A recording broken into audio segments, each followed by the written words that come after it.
ناظرین، آپ دیکھ رہے ہیں ہمارا چینل علم کی بہار اور میں ہوں آپ کا ہوسٹ علی۔ ناظرین، ایک دفعہ کا ذکر ہے کہ رسول خدا کے پاس ایک عورت آئی جس کا نام اسما بنت برید انصاری تھا۔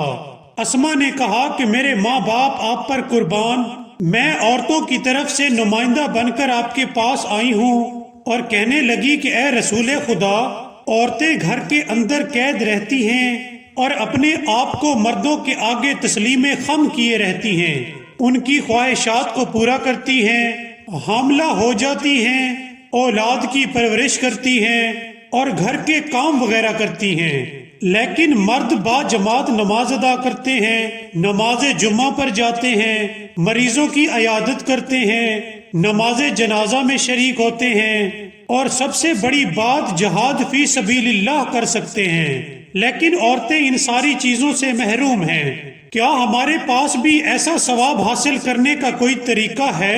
حضرت نے اسما سے فرمایا، جاؤ اور تمام عورتوں کو اطلاع دے دو کہ شوہر سے نیکی کرنا، امور زندگی میں شوہر کی اطاعت کرنا، اس کی خوشنودی حاصل کرنا، اس کام کا ثواب مردوں کے ان تمام کاموں کے برابر ہے جو وہ کرتے ہیں۔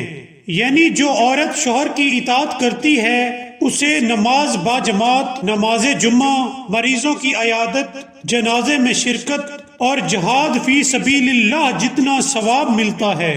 ناظرین، اسما پیغمبر کے پاس سے اس حال میں اٹھی کہ زبان پر تسبیح اور تکبیر جاری تھی اور اللہ کا شکر ادا کر رہی تھی۔